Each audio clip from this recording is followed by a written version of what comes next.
तो दोस्तों अभी हम पहुंच चुके हैं गांव रसूलपुर में और जनसंपर्क के दौरान ये देखिए यहाँ पर सबसे पहले आपको दिखा देता हूँ, यहाँ भी विधायक जी को तोला जाएगा। तो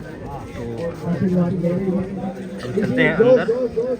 25 नवंबर को ध्यान रखना है, इसी जोश से ज्यादा जोश से 25 नवंबर को कांग्रेस के पक्ष में हाथ के निशान पर ज्यादा से ज्यादा वोट करके भारी बहुमत से फतेहपुर से विजय बना करके और राजस्थान के विधानसभा में भेजेंगे आकमली खान को। अभी हम हैं गांव रसूलपुर में, आप देख सकते हैं काफ़ी संख्या में आज यहाँ पर जो लोग हैं वो एकत्रित आपको बता देना चाहते हैं शानदार स्वागत समारोह इस बार का चुनाव विधायक जी का रखा गया है। होने जा रहा है। बहुत ही विपक्ष के प्रत्याशी भी आएंगे, लेकिन किसी के बहकाव में नहीं आना है, किसी के लोभ लालच में नहीं आना है। ध्यान रखना है पिछले 5 साल का विकास। पिछला जो वीडियो था हेतम सरकार, जो लोग लाइव नहीं देख पाए हैं उनको मैं बता दूं कि इमदाद व्लॉग यूट्यूब चैनल है मेरा, उस पर आपको पूरा वीडियो मिलेगा, आप वहां जाके देख सकते हैं। अभी ये रसूलपुर का गांव, रसूलपुर गांव में रसूलपुर का जो प्रोग्राम है वो चालू है।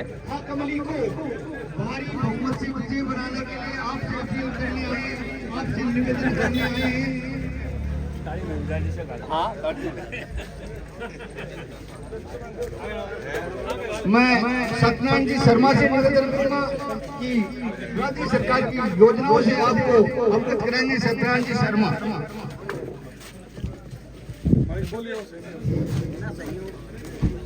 कमजोर है यार वो, कमजोर हो।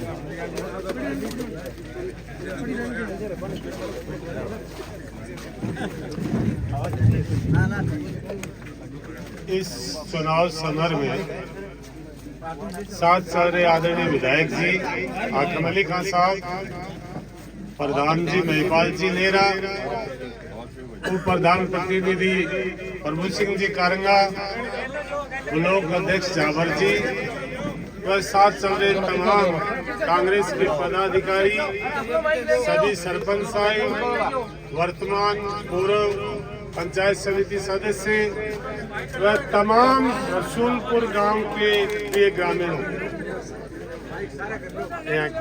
व तमाम रसूल। अरे सदाम है, अपना माइक लेके आओ, वो माइक ले आओ। इतने आदमी हमारी बात सुनने, हमारी बात समझने इस गांव के पावन चौक में इकट्ठे हुए, आपका तहे दिल से स्वागत, अभिनंदन।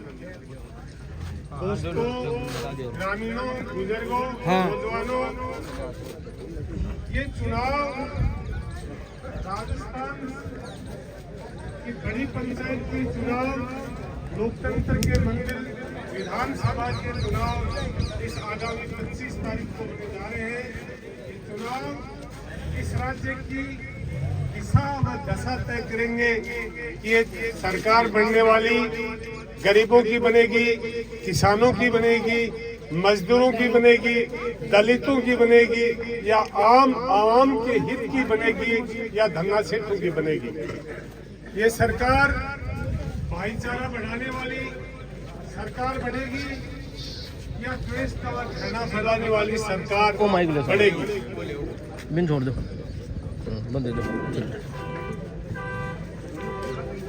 तो दोस्तों, कोई भी चुनाव हो, चाहे पार्लियामेंट के चुनाव हो, राज्य सरकार के चुनाव हो, सबसे पहले मतदाता को ये सोचना चाहिए, तय करना चाहिए कि बनने वाली सरकार, अगर पहले ही इस पार्टी की सरकार आई है तो हमारे लिए क्या कार्य किए हैं, कैसा इस सरकार का कार्यकाल रहा है, स्टेट की योजनाएं गरीबों के अंतिम छोर पर वंचित आदमी के लिए किस तरह से बनी है।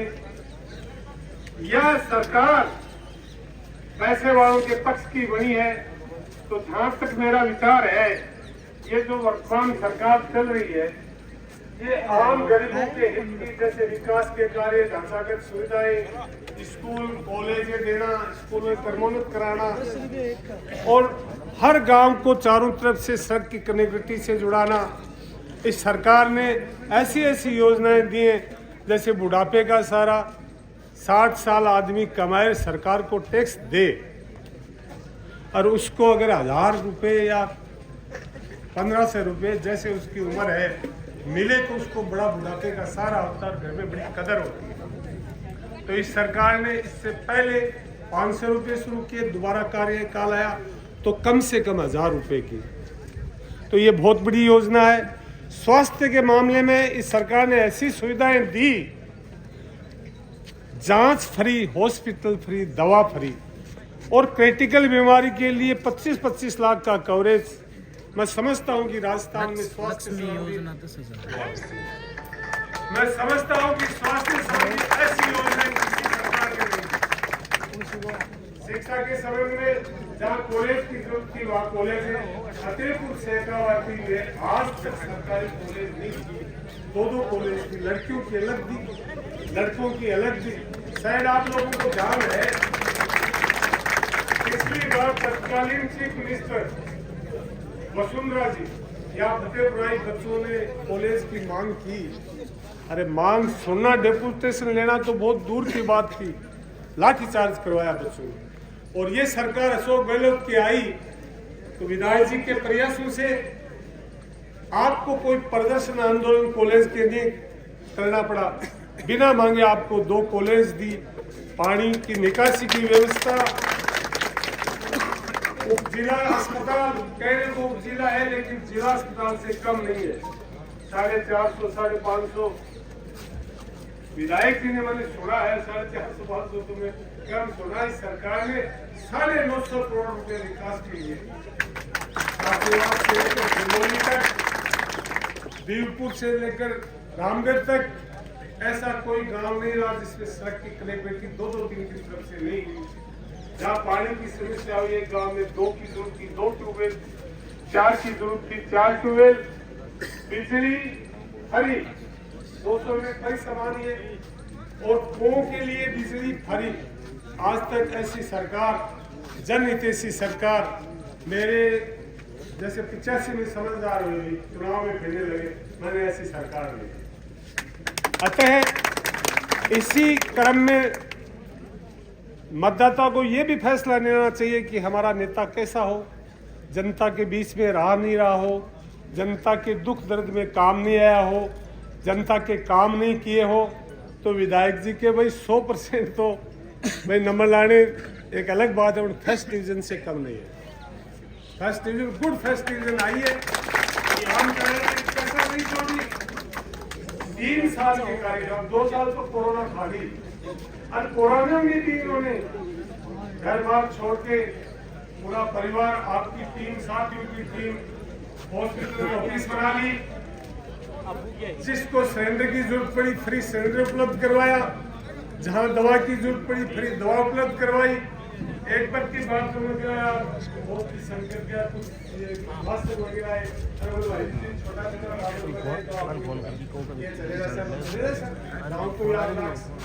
मुझे वो क्षण याद है। तो मेरा कहने का मतलब है कि विकास, सुख दुख दर्द गमी खुशी, विधायक ने कोई कमी नहीं छोड़ी, इसलिए फर्स्ट डिवीजन के पात्र हैं, इसमें कोई दो राय नहीं। आगे रही बात की भी सामने बीजेपी का भी, बड़ी पार्टी बीजेपी माने आप, उसके भी कैंडिडेट आ रहे हैं।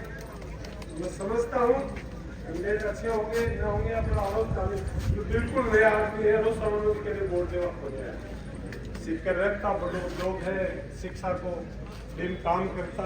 चलो आपा कोई कैंडिडेट कोई सभी बढ़िया ही लेन देन ही पढ़वानी, आप पूछो कोरोना काल में कटिया थारो भी एक एमपी बहुत बड़ी चीज है। तो कदे कोई गांव आयो के लोग आप जाने का आप एमपी पूरे के नाम 50% लोग। शीशराम जी आता तो एक बड़ी एक अलग खींचा ही, लोग तो बा है कि एक बोलो आदमी पूछो 17 अगस्त होगी, बोले भाई जी 15 अगस्त थी, वह 17 कदे वह गए। तो कोई ने पूछा कि एमपी तो बोले शीशराम, यहाँ कोई नाम ही कौन जाने।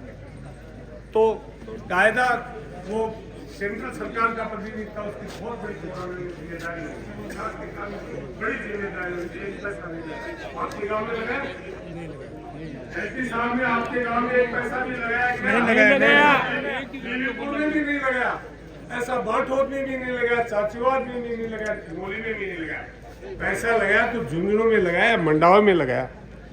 तो मेरा कहने का मतलब है कि आगामी ये चुनाव है, और रही भाईचारे की बात, जो पार्टी भाईचारा बढ़ाए, भाईचारा नष्ट हो जाता है तो गाड़ी चलेगी देश की।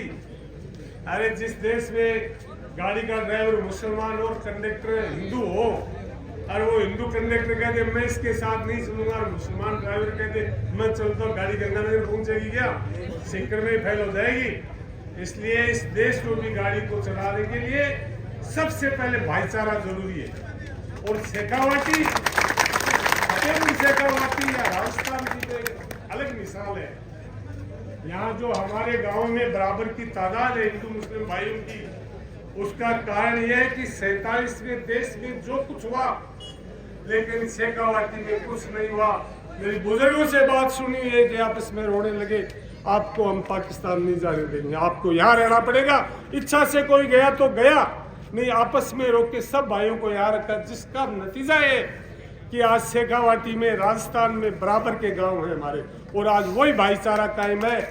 कोई भी पार्टी को कैसी भी बात कर ले, फिरका परस्ती की कर ले और कर ले, यहाँ कोई फर्क नहीं पड़ेगा। ईद और दीपावली एक जैसे त्योहार है।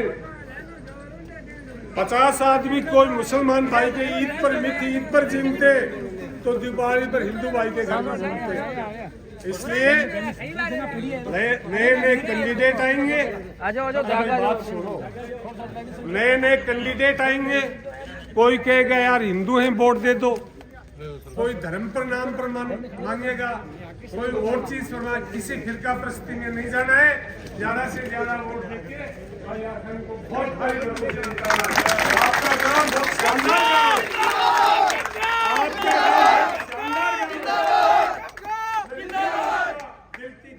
गहराई से अभिवादन करते हुए मेरा स्थान ग्रहण करता हूँ। धन्यवाद। शेर के साथ एक युवा साथी, क्रांतिकारी युवा साथी को बुलाना चाहूंगा विधायक महोदय से पहले।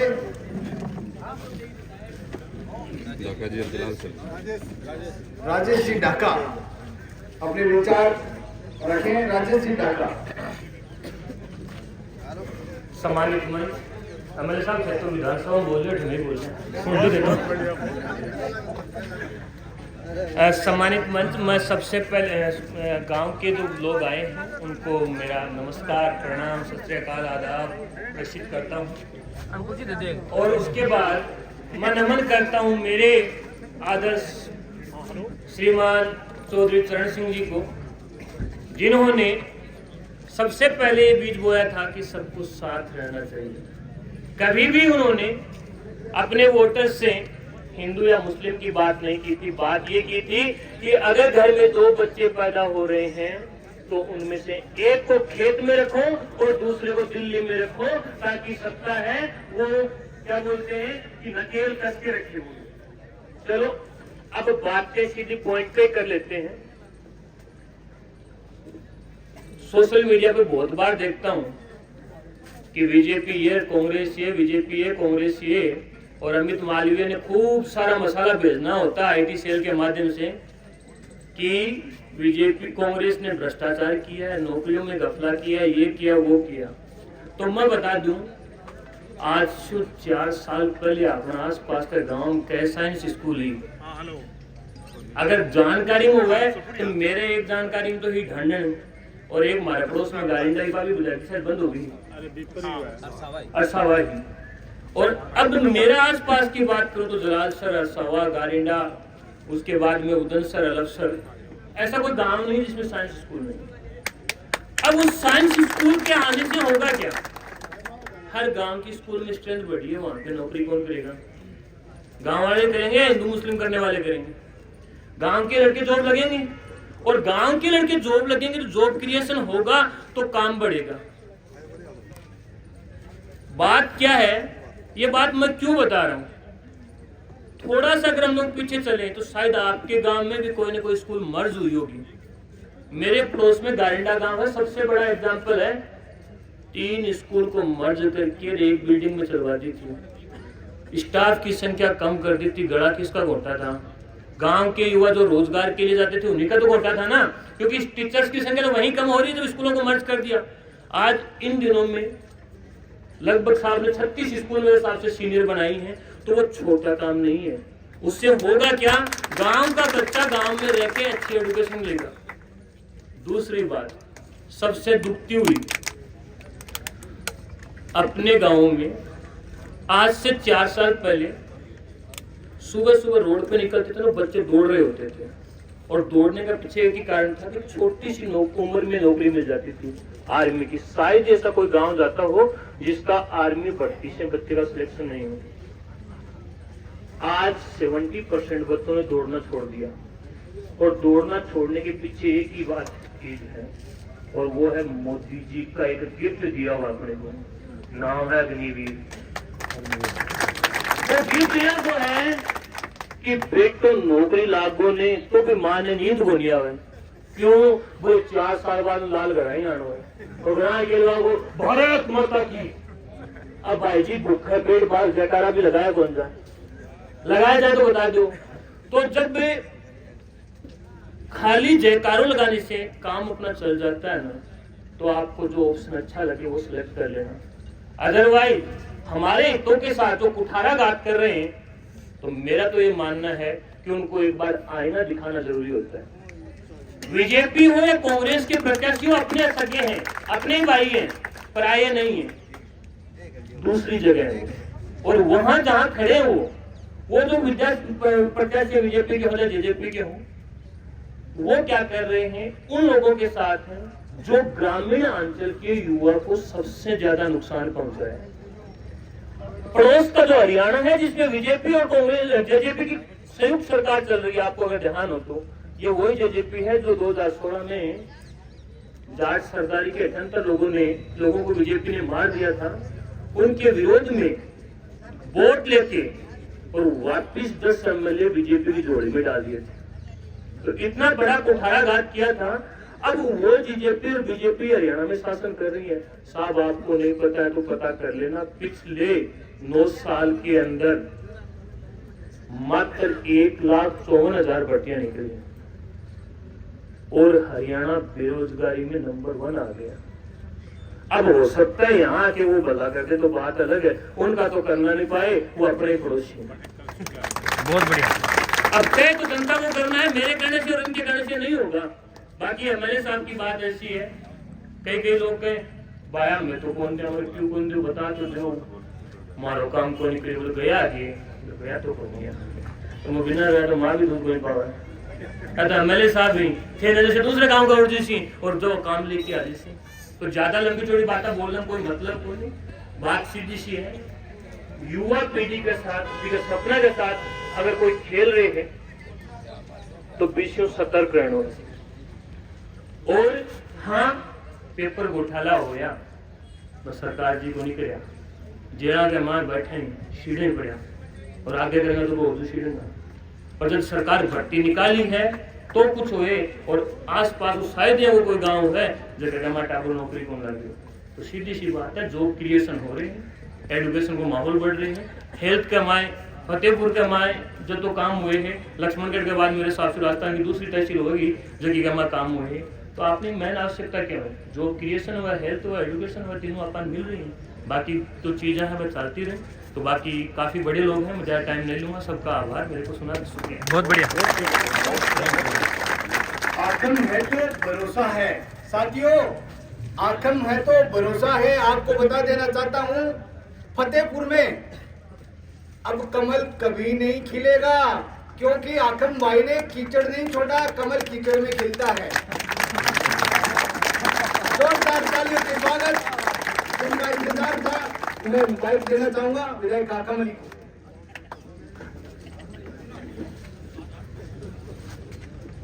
आज इस चुनावी समर में रसूलपुर गांव के सार्वजनिक चौक में जो चुनावी सभा कहूँ, समाज कहूँ हो रहा है, उसमें मंच पर विराजमान मेरे साथ चल रहे सभी जनप्रतिनिधिगण, सरपंचगण, पंचायत समिति के सदस्य, नगर परिषद के पार्षद, संगठन के पदाधिकारी और सभी रसूलपुर गांव के बुजुर्गों, युवा साथियों, में छतों पर चढ़ करके 5 साल पहले भी हम लोग आपके बीच आए थे कि कांग्रेस पार्टी ने मुझे प्रत्याशी बनाया है और हम सब आपके बीच आएंगे। पार्टी के पक्ष में वोट करो, मुझे विजय बनाओ। मैं 5 साल आपका काम करूंगा, आपकी सेवा करूंगा। फतेहपुर की समस्याओं को राजस्थान की विधानसभा में लेके जाऊंगा और वहां से उसका समाधान कराऊंगा। और आप लोगों ने मुझे समर्थन दिया, इसके लिए मैं आप सबका बहुत बहुत आभार व्यक्त करता हूँ, धन्यवाद देता हूँ कि आपने बहुत अच्छे समर्थन दे करके तो मुझे राजस्थान की विधानसभा में भेजा। और मैं पिछले 5 सालों में, जैसे भाई राजेश ने कहा, कभी कोई जातिवाद, कभी कोई धर्मवाद, कभी कोई क्षेत्रवाद, या कोई मुझे वोट दिया या नहीं दिया, अगर किया है तो मैं राजनीति छोड़ दूंगा। एक भी आदमी आके मुझे ये कह दे कि मैंने आपके पास काम किया था, आपने कहा मुझे वोट नहीं दिया, उनका काम नहीं करूंगा, नहीं मैंने नहीं किया। जनप्रतिनिधि वही होता है कि जीतने के बाद पूरी अपने क्षेत्र, जितना उसका क्षेत्र होता है, चाहे सरपंच हो, चाहे पार्षद हो, या विधायक हो, या पार्लियामेंट मेंबर हो, कि जितना उसका क्षेत्रफल आता है उस क्षेत्र की जनता का एक सर रखे, जो जनहित का काम हो वो करे। हमें जब जीत के जाते हैं तो विधानसभा में शपथ दिलाई जाती है कि हम न कोई भेदभाव से, न कोई जातिवाद से, न कोई लाभ लालच में, सबको समान रूप से मान के काम करेंगे। और मैंने पूरे 5 साल उस शपथ को याद रखा था कि कोई ये न कह दे कि मैं मेरे के पास काम गया था और उन्होंने मुझे काम के लिए मना कर दिया। जिस गांव ने वोट दिया उसका भी काम कराया, जिस गांव ने वोट नहीं दिया उसका भी काम कराया। आप फतेहपुर विधानसभा से मेरे साथ चल रहे हैं, इनको पूछ लो। गांव ऐसा था कि वहां हमें वोट कम मिले थे, लेकिन उस गांव में सबसे ज्यादा काम हुआ था। तो मेरे साथी ने पूछा कि यार आप रिकॉर्ड बता रहे हो, इस गांव में आपके वोट कम है और आपने इस गांव में तो बहुत ज्यादा काम करा दिया। मैंने कहा इस गांव में जरूरी था काम करवाना, ये गांव विकास के अंदर पीछे था और मेरा दायित्व बनता था, मेरा फर्ज बनता था कि जो मेरे विधानसभा क्षेत्र का गाँव पीछे है उसमें मैं विकास करा के उस गाँव को आगे लाऊं और उस सबके बराबर लाऊं। इसलिए तो भी मैंने ये नहीं कहा कि मैं आप कौन सी जाति के हो, आपने वोट दिया नहीं दिया, जो मेरे से बने पड़ा काम 5 साल में मैंने आपके बीच से जाकर के करवा के लाई। चाहे शिक्षा में हो, चिकित्सा में हो, सड़क में हो, बिजली में हो, पानी में हो। शिक्षा के अंदर आपको बताऊं कि पिछले जब से चुनाव होने लगे, जब से लेकर के और जितनी स्कूलें फतेहपुर विधानसभा क्षेत्र में सीनियर हुई थी ना 2018 तक, उतनी स्कूलें मैंने 2018 से लेकर 2013 तक मरम्मत करवाई है। 36 स्कूल आज तक मरम्मत नहीं हुई है। दावे के साथ कह सकता हूँ कि कॉलेज, अभी कह रहे थे सत्यनारायण भाई जी की वसुंधरा जी आई, कहा कॉलेज बच्चे विवाद थे, उन्होंने कॉलेज की मांग की तो उनको डंडे मार करके बसों में बैठा करके दूर छोड़े।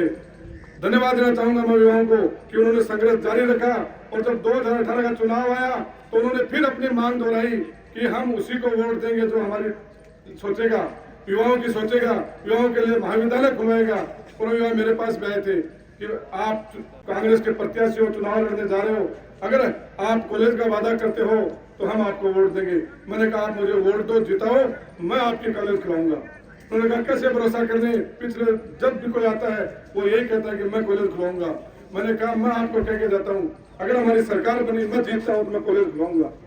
और जब आप लोगों ने मुझे समर्थन देकर के जिताया, सबसे पहले मैं मुख्यमंत्री के पास जाके एक ही मांग रखी कि माननीय मुख्यमंत्री जी, फतेहपुर के युवा बहुत आकर्षित हैं और युवाओं ने मुझे जिता करके भेजा है और उनकी मांग है कि कॉलेज खुलवाना। मैं राजस्थान की विधानसभा में इस मुद्दे को उठाया कि माननीय मैडम उसी दिन सामने बैठी थी, कि माननीय पूर्व मुख्यमंत्री वसुंधरा जी सामने बैठी है, ये अपनी संकल्प यात्रा में फतेहपुर गई थी और वहाँ युवाओं ने जो कॉलेज की मांग की, उन्होंने क्या जवाब दिया, मैडम आप मौजूद हैं। तो वो बात मैंने विधानसभा में उठा करके और सबसे पहले बजट घोषणा के अंदर मैंने फतेहपुर के लिए महाविद्यालय की घोषणा कराई और वो आज महाविद्यालय खुल गया और बन करके तैयार है और बच्चों से फिर मैं मुख्यमंत्री का माननीय मुख्यमंत्री जी, शेखावाटी अंचल है और ज्यादा पर्दा पड़ता रखता है, तो क्यों न अलग अगर बच्चियों के लिए अगर कॉलेज खोल दी जाए तो शिक्षा में और ज्यादा स्तर ऊंचा होगा। और मुख्यमंत्री ने मेरी बात को माना और फिर एक अलग से कन्या महाविद्यालय की घोषणा की और कन्या विद्यालय संचालित है, उसका फिर बजट भी भवन का ला करके और अभी भवन बनने के तैयार है, चालू है काम उसका। मेरे साथी विपक्ष के कहते हैं कि क्या कराया, काम बहुत कराया, 900 साढ़े 900 ने 1000 से ऊपर करोड़ रुपए का हमने काम कराया फतेहपुर के अंदर। हॉस्पिटल के अंदर 150 ओपीडी होती थी। कल परसों बाहर के कटिंग देख रहा था मैं 2016-15-16 की कि धानुका हॉस्पिटल के अंदर 3 डॉक्टरों के भरोसे धानुका हॉस्पिटल चल रहा है, 3 डॉक्टरों के भरोसे, और ओपीडी आती है 150। और हॉस्पिटल में भर्ती रात को एक भी पेशेंट नहीं मिलता है। कुत्ते रात को वार्डों में घूमते हैं। उस कुत्ते के वार्ड की फोटो भी छपी अखबार में, भास्कर की कटिंग थी। और अभी 26 डॉक्टर काम कर रहे हैं, 26 डॉक्टर, 26 की 26 पोस्टें भरी हुई हैं। और 1314 की पोस्टें आती है रोज की, 1200-1300 पेशेंट रोज आते हैं। और हॉस्पिटल के अंदर बेड नहीं है खाली मरीजों के लिए, सारे बेड आईपीडी के अंदर भरे हुए रहते हैं। मैंने अभी और व्यवस्था की है, ऊपर जो 2 कमरे थे उनको खुलवा करके उनको सफाई कर्म करके और उसमें बेड लगवा देंगे, 50 बेड इसमें लगा दो। जिला अस्पताल बना करके और उस जिला अस्पताल का भवन का पैसा 44 करोड़ रुपया में सैंक्शन करा के लिया, उसका शिलान्यास हो गया, वो भी काम में बीता नहीं। नाराजगी है मेरे से, नाराजगी है गाँव के अंदर, शहर के अंदर किसी की भी, लेकिन नाराजगी उसी की है कि जिसके थ्रू मैंने किसी आदमी को नहीं बुलाया। रसूलपुर से कोई गया आया मेरे पास काम के लिए, मैंने उसको कभी नहीं कहा कि सरपंच सदाम खान को लेके आओ या रामदेव जी को लेके आओ या फलाराम जी को लेकर के आओ। उसका काम किया तो सदाम खान जी, फलाराम जी, रामदेव जी, फलाना जी, डिकर जी नाराज हो गए कि आपने सीधा काम कैसे कर दिया। वो नाराज है मेरे से। मैंने कहा मैं सीधा काम करूंगा, जनता से सीधा जुड़ूंगा और जनता के बीच जाऊंगा मैं चुनाव के अंदर काम लेकर के कि जनता जनार्दन है, बस आप लोगों को कहना है कि उनके जरूर काम करना है कि आप सीधे आके मेरे से काम करवाना है। मैं पिछले 5 साल पहले चुनाव में गया था, भाषण में ये कहता था कि सीधे मुझसे आओ, मुझसे जुड़ो, काम करो, कभी किसी बिचौले की जरूरत नहीं पड़ेगी। वो बिचौले नाराज हो गए। अब 5 साल जब चुनाव आया, इतने दिनों नहीं बोले थे, अब बोल रहे हैं। अब देखेंगे चुनाव में, हाकिम को आए उसको वोट दो, हाकिम को उसको वोट दो। मेरे सामने आके बात कर लो कि मैंने क्या नहीं किया, सिर्फ इतना नहीं किया कि उनको बिचौले नहीं रखे, बस। इससे ज्यादा कोई नाराजगी मेरी नहीं हो सकती। विकास के काम में कोई भी ऐसा कोई गाँव नहीं है उसमें मैंने विकास नहीं कराया गया। कोई गाँव ये मैं ग्वाड़ में जाऊँ, सारंगी चौक में जाऊँ तो ये नहीं कह सकता कि मेरे साथ 5 साल बाद आप आए हो काम वोट मांगने के लिए, हमारे गाँव में कराया क्या। मेरे पास पूरा बही खाते लेकर आया हूँ मैं, 130 गाँव का, 2 शहरों का, कि मैंने क्या क्या करवाया कौन कौन से गाँव के अंदर। आपके गाँव में भी मैंने बहुत तकरीबन 1.5-2 करोड़ रुपए का काम करवाया है। इसलिए दोस्तों, साथियों, वोट उसी को दो जो आपके बीच रहे, आपका सुने, आपके काम करे, बिचौलियों की जरूरत ना समझे। और मैं आपको दावा करता हूँ कि ये जो आपने पिछली बार 5 साल का मुझे मौका दिया, उसमें मैंने जो काम कराया, एक बार और 25 तारीख को चुनाव होने जा रहे हैं, उसमें आप मुझे और मौका दीजिए। कांग्रेस पार्टी की सरकार निश्चित रूप से रिपीट हो रही है, कांग्रेस की सरकार बनने जा रही है राजस्थान में। आप चाहे सटोरिया के भाव में देख लो या सरे में देख लो, सरकार कांग्रेस की बनने जा रही है। और उस सरकार में जिस तरह से पिछली बार भागीदारी रही थी, उसी तरह अगर भागीदारी चाहते हो तो कांग्रेस के पक्ष में वोट करो, कांग्रेस के प्रत्याशी को जिताओ और जिता करके जयपुर के अंदर कांग्रेस का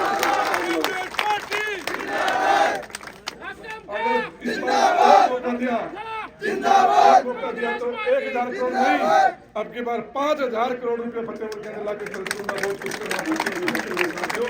इसलिए आने वाले 25 तारीख को कांग्रेस के पक्ष में हाथ के निशान पर बटन दबा करके और भारी बहुमत से विजय बनाओ।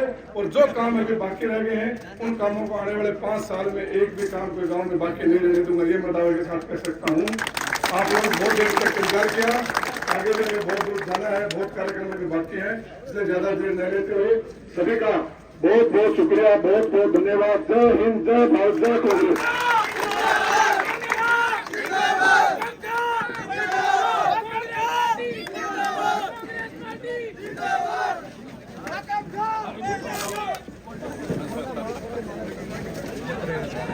तो अभी यहाँ पर विधायक हाकम अली खां को गांव रसूलपुर में और तोला जाएगा। बस बढ़िया थे बताओ, चाय पानी तो चल रही है, रोटी खाते हैं, गोश्त बनवा लो, पीछे साइड हो जाओ, पीछे साइड हो जाओ, पीछे साइड हो जाओ।